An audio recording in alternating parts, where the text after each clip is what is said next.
इकडे नवी मुंबईमधील डी.वाय. पाटील स्टेडियममध्ये कोल्डप्ले कॉन्सर्ट होणार आहे आणि या कार्यक्रमाला 15 ते 20 हजार खासगी वाहनं येणार आहेत। त्यामुळे वाहतूक कोंडी होऊ नये यासाठी शहरामध्ये जड वाहनांना बंदी घालण्यात आलेली आहे। आढावा घेतला आमच्या प्रतिनिधींनी। जगप्रसिद्ध असलेल्या कोल्डप्ले या बँडचे शो नवी मुंबईमध्ये होणार आहे आणि आज नवी मुंबईतल्या नेरूळ या ठिकाणच्या डी.वाय. पाटील स्टेडियम मध्ये हा शो होणार आहे। आज उद्या आणि 21 तारखेला असे 3 शो आहेत ते डी.वाय. पाटील स्टेडियम मध्ये होणार आहे आणि यासाठी मोठ्या प्रमाणामध्ये गर्दी आता या ठिकाणी होणार आहे। आपण जर पाहिलं तर या तिन्ही शोच्या तिकीट आहेत ते पूर्णपणे विकले गेलेले आहेत।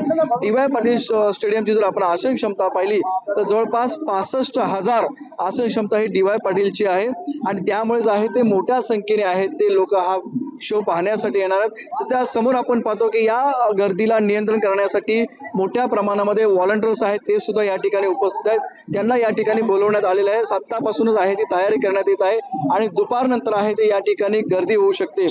जवळपास आहे ते हजारोच्या संख्येने हा शो पाहण्यासाठी महाराष्ट्र असेल भारतभरात आहे ते लोक येणार आहेत, रसिक येणार आहेत, त्याचबरोबर काही VIP लोक सुद्धा येणार।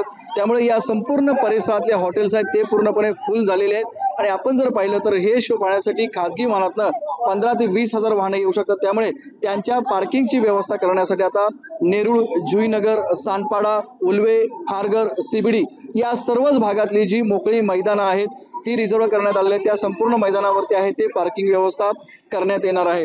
आणि या शोमुळे आहे तो कुठल्या प्रकारचं नवी मुंबईमध्ये ट्रॅफिक जाम होऊ नये, वाहतूक कोंडी होऊ नये म्हणून जड वाहनांना दुपारी 2 ते रात्री 12 वाजेपर्यंत आहे ते 3 दिवस पूर्णपणे बंदी घालण्यात आलेली आहे।